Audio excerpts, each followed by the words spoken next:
The Turks found the canal defended by 9 British warships and 30,000 Indian troops dug into defensive positions. The Ottoman troops suffered 1,200 casualties. The survivors retreated across the desert.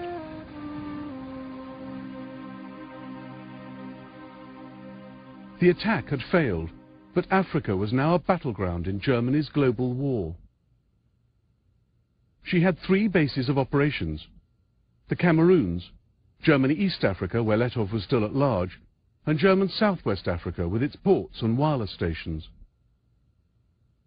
Luckily for Britain, she had a colony right next door. Unluckily, it was the one whose loyalty she could least rely on.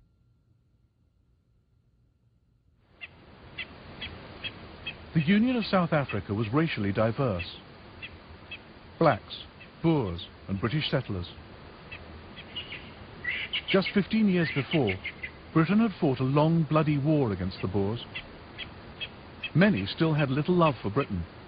Their loyalty could not be counted on. As one commander told South Africa's Prime Minister, Louis Botha, "My men are ready. Whom do we fight? The English or the Germans?" But South Africa was ideally situated to launch an attack on German Southwest Africa. British Colonial Secretary Lewis Harcourt took the gamble. If your ministers desire and feel themselves able to seize such part of German Southwest Africa as will give them the command of the wireless stations there, we should feel this was a great and urgent imperial service. South Africa's government readily agreed because it had many imperial ambitions of its own. It wanted to seize German Southwest for itself.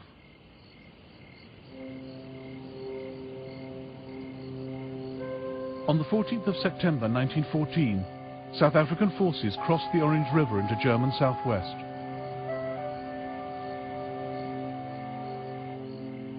But the Germans were one jump ahead, as the South Africans found out when they paused at the watering hole of Sandfontein.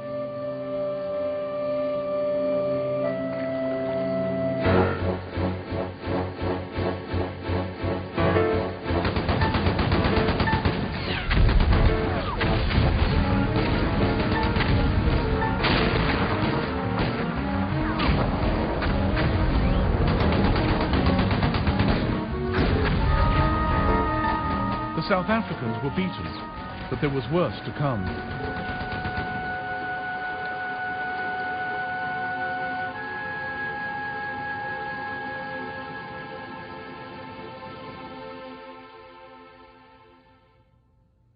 Part of South Africa now rose up in armed rebellion. Commanding the forces in the Northern Cape was Manie Maritz. Fearless and uncompromising, Maritz had fought a vicious guerrilla campaign against Britain in the Boer War. His sympathies lay entirely with Germany.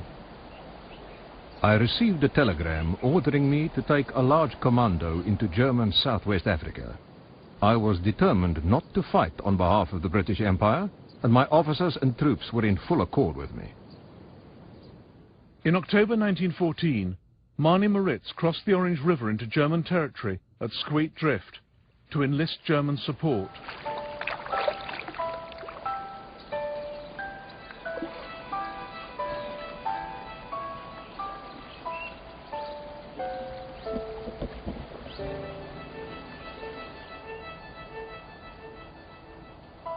Two days later, Maritz addressed his troops under this tree.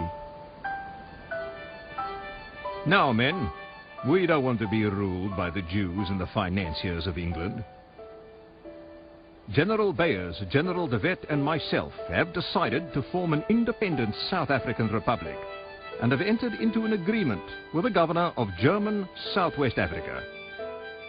They will provide us with arms and ammunition, guns.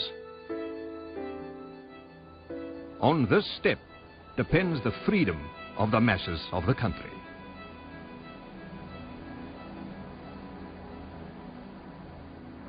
Britain's request for help had brought her dominion to the brink of civil war. In London, the Colonial Secretary Lewis Harcourt feared the break-up of the Union of South Africa. he secretly ordered 30,000 Australian soldiers diverted to the Cape to smother the rebellion. Safety of the Union is first and paramount consideration. We attach no importance to German Southwest Africa in comparison. The Australians weren't needed. In the winter of 1914, the loyal South Africans defeated the Boer rebels. This is rare film of 50 of them being led to trial in Cape Town. But they never caught Mani Moritz. By July 1915, South Africa cornered the Germans, forced their surrender, and annexed their colony.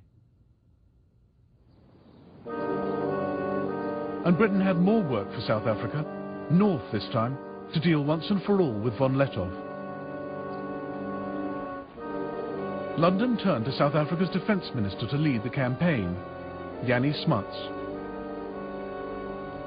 Smuts too had fought in the Boer War, but was now passionately pro-British. More a statesman than a soldier, Smuts made an indifferent general of conventional forces. And he was up against Lettow. British officer Richard Meinertzhagen was now Smuts' intelligence officer. Smuts is quite determined to avoid a stand-up fight. He told me he could not afford to go back to South Africa with the nickname Butcher Smuts. If von Lettow is clever and Smuts not clever enough, there's going to be trouble. Lettow was clever. Here, at his headquarters at Moshi railway station, he thought through the idea of depriving Britain of manpower in Europe by opening up the war in Africa.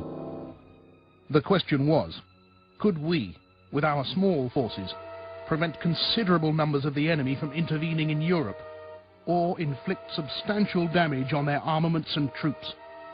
I strongly believed that we could.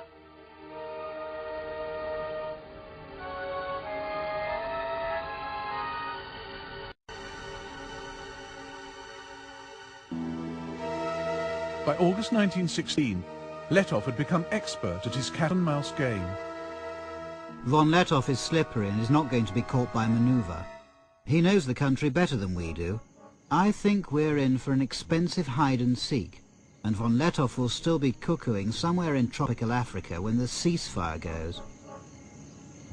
Smuts has cost Britain many hundreds of lives and many millions of pounds.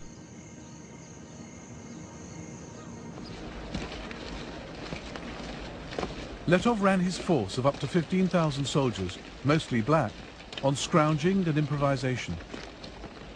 No supplies from Germany reached him after March 1916, but he made a little go a long way, as Ludwig Deppe, one of his medical officers, noted.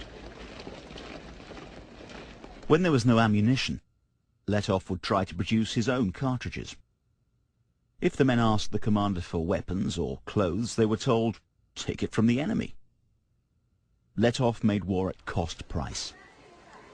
You'd have been justified in displaying this war at a country fair with a for sale sign. Cheapest war in the world.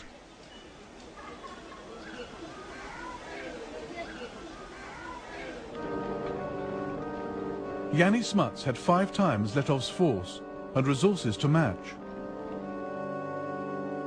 But the further he went into German East Africa, the more stretched his supply lines. And he reckoned without the killer tsetse fly. The life expectancy for his 50,000 horses was just 4 weeks.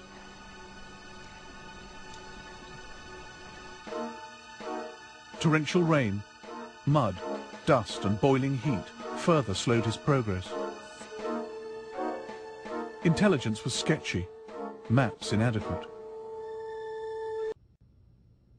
Remarkable French colour photographs of the world that came to serve on the Western Front.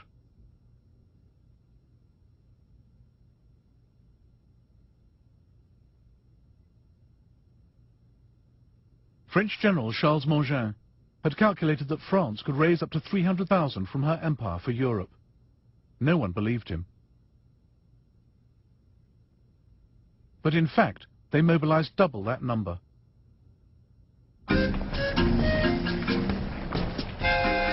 Black troops have precisely those qualities which are demanded in the long struggles of modern war. Endurance, tenacity, the instinct for combat, the absence of nervousness, and an incomparable power of shock. Not only do they enjoy danger, a life of adventure, but they are also essentially disciplinable.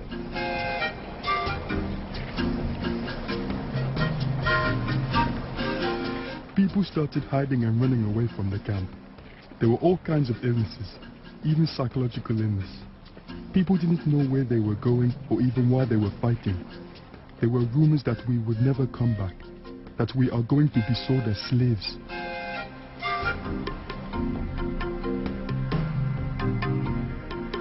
India provided Britain with 1.75 million men in the war. They'd been thrown into some of the toughest fighting from the start.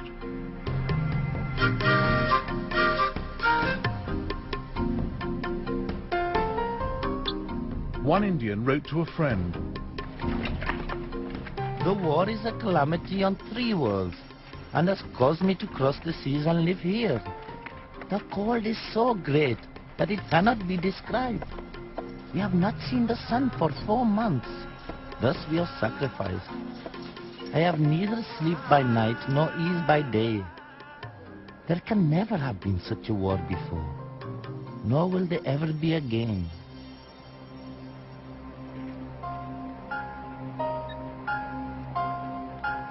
Some men, like Jason Jingo, used to the habitual racism of colonial rule, returned home with greater self-esteem.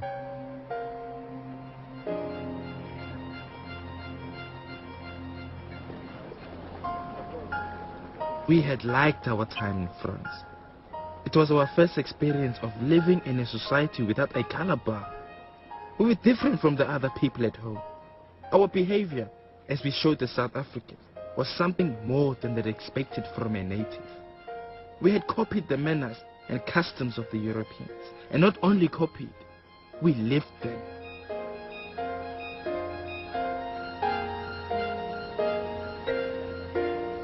But it wasn't the same Africa Jason Jingo and the other survivors came back to after the war.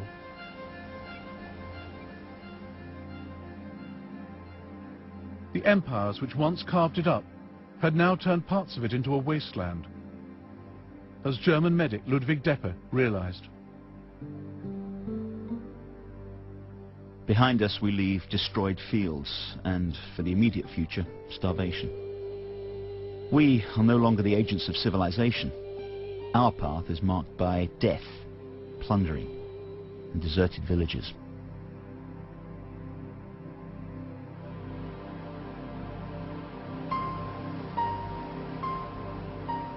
It would be years before African nationalism took off, but a few had begun the journey.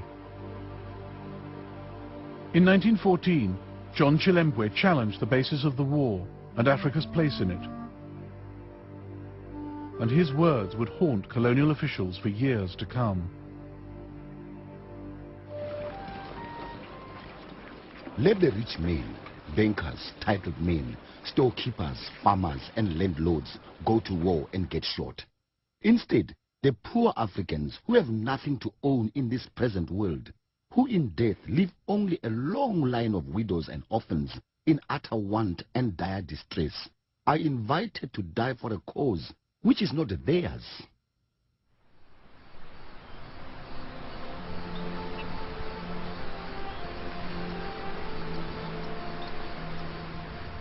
Germany had fought a remarkable global war.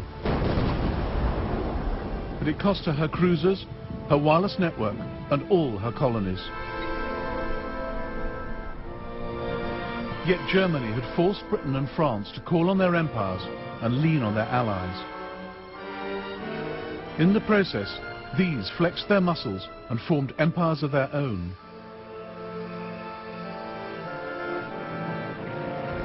The First World War saw the last scramble for Africa. And the ideas the Kaiser had so hated, land grabbing, avarice and capitalism, had in fact been spread wider. For the moment, imperialism looked more successful than it had ever been.